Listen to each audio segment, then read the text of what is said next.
میں جو جوان ابھی شادی نہیں کیے ہیں، جنہوں نے کر لیے ہیں، جو صاحب اولاد بننے والے ہیں، سب سے زیادہ فوکس اپنی بچیوں کے لباس پہ کریں۔ آپ پاکستانیوں اور انڈینز کو خدا نے ایک بہت بڑی نعمت دی، آپ کی اپنی ثقافت۔ اسلام میں قمیص گھٹنے تک ہونی چاہیے، کیونکہ آپ کے یہاں شرم و حیا ہے۔ اسلام میں خاتون کے لیے 2-3 کپڑوں کا ہونا اس کے بدن پہ بہت ضروری ہے۔ ایک ہے مقنا جس سے سر ڈھانپا جاتا ہے، دوسرا بڑی چادر جس سے اس کا سینہ ڈھانپا جاتا ہے، تیسرا ہے لمبی قمیص جو گھٹنوں تک آئے۔ آج یہ ٹراؤزرز، شرٹس مختلف ماحول بن چکا، یہ لباس اسلامی لباس یہ بے حیائی کا لباس۔ اب اگر خاتون گھر میں ایسا لباس پہنتی ہے، اس کا بھائی دیکھے گا، وہ بے غیرت بنے گا، خود بے حیا بنے گی، تو اس گھر سے غیرت بھی ختم، اس گھر سے حیا بھی ختم۔ وہ بیوی اپنے گھر میں لاؤ جس کے اندر حیا کی اقدار شناسی ہو، اسے پتا ہو کہ میں نے لباس کیسا پہننا ہے۔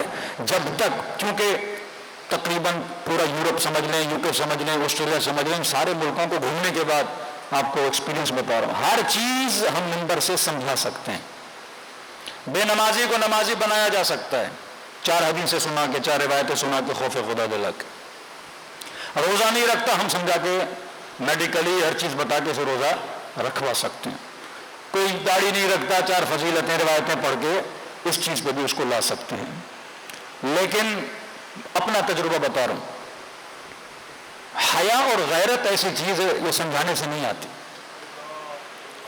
کبھی کبھی ہم چیزوں کو دیکھ کے اتنا اضطراب میں چلے جاتے ہیں کہ اللہ کو کہتے خدا کوئی غیرت کی گولی ہو تو کم از کم ہم کو یہاں ٹیکے ہوں وہ لگائے جائیں تاکہ کسی کے وجود میں غیرت آ جائے۔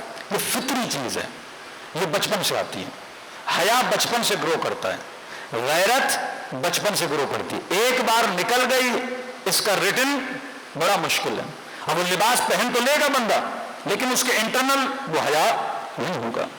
جیسے آپ لیبنیز عورتوں کو دیکھتے ہیں یا سیرین یا ترکش خواتین کو دیکھتے ہیں، سر پہ دوپٹہ ہوتا ہے بڑا ٹائٹ، ایک بال نظر نہیں آ رہا، نیچے آپ دیکھو گے جینس پہنی ہوئی ہے، ٹائٹ کپڑے پہنے ہوئے، مطلب وہ حیا کا کانسیپٹ ہے ہی نہیں۔ انہوں نے سمجھا کہ حجاب کا مطلب کیا ہے، سر کو ڈھانپا جائے۔ حجاب کا مطلب صرف سر ڈھانپنا نہیں ہے، حجاب کا مطلب ہے اپنے بدن کی زینتوں کو چھپانا۔ یہ حکمت حجاب ہے۔ اگر میں ایسا حجاب کروں اٹریکشن باقی رہے، نامحرم میری طرف اٹریکٹ ہو، تو یہ تو میں نے حجاب کا ستیہ ناش کیا ہوا ہے۔ یہ تو میں حجاب کے اندر پہ حجاب ہی کر رہا ہوں کہ جو حجاب بنا، اصل مقصد حجاب سمجھو۔ مقصد حجاب یہ ہے کہ اپنی زینت کو چھپاؤ۔ ایک انسان جب آئینے کے سامنے کھڑا ہوتا ہے اسے پتا ہے کہ میری کون سی چیز اچھی ہے۔ 10 لوگ جب آپ کو تعریف کریں، کوئی کہے آپ کی آنکھیں اچھی ہیں، کوئی کہے آپ کا کلر فیئر ہے، کوئی کہے آپ کے ہاتھ اچھے ہیں، تو آپ سمجھ جاؤ کہ چیز میری اچھی ہے۔ اس سے لوگ کیا ہوتے ہیں، اٹریکٹ ہوتے ہیں۔ میری آواز سے کوئی اٹریکٹ ہوتا ہے، میرے بالوں سے کوئی اٹریکٹ ہوتا ہے، تو میں نے اس چیز کو کیا کرنا ہے، چھپانا ہے۔ میں نے اس چیز کو منظر عام میں نہیں لانا۔ ہاں، زینتیں صرف انسان اپنے محارم کے سامنے لا سکتا ہے۔ تو اسلام جینے سے منع نہیں کرتا، کہتا ہے میرے طریقے سے جیو۔ اللہ کھانے سے منع نہیں کرتا، کہتا بھائی حلال کھاؤ۔ پانی پینے سے منع نہیں کرتا، کلو حلالا طیبا، کھاؤ، اچھا کھاؤ، حلال کھاؤ۔ اگر اللہ کی باتوں کو نہیں سنو گے، زندگی اپنی خود تباہ کرو گے، گناہ میں جاؤ گے، حسرتوں اور بے چینیوں میں خود پڑو گے، جس سے تمہارے اندر کا سکون تباہ و برباد ہو جائے گا۔ صلوات پڑھے محمد و آل محمد۔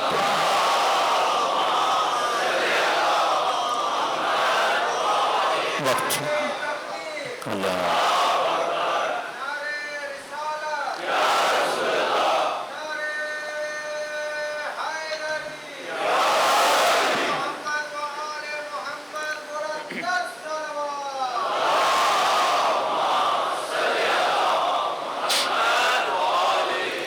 مومن کی دنیا بھی بہشت، مومن کی آخرت بھی بہشت۔ وہ جو حدیث ہے کہ دنیا سجن المومن، دنیا مومن کا جیل ہے، جیل اس اعتبار سے کیونکہ یہاں زندگی محدود ہے، آخرت میں زندگی لامحدود ہے۔ تو اگر اہل بیت کے قوانین کے مطابق معاشرہ سازی کی جائے تو ہماری نسلیں، ہمارے بچے اچھی سے اچھی زندگی گزار سکتے ہیں۔ کربلا میں بھی بڑی فیملیز ہیں، امام حسین کی فیملی، سیدہ زینب کی فیملی، مسلم ابن عقیل کی فیملی، حضرت عباس کی فیملی، اصحاب امام حسین میں جناب یزید بن ثبیت، یہ اپنی فیملی کے ساتھ ہے، وحد قلبی اپنی فیملی کے ساتھ ہے، مد مقابل جناب حر اپنی فیملی کے ساتھ ہیں۔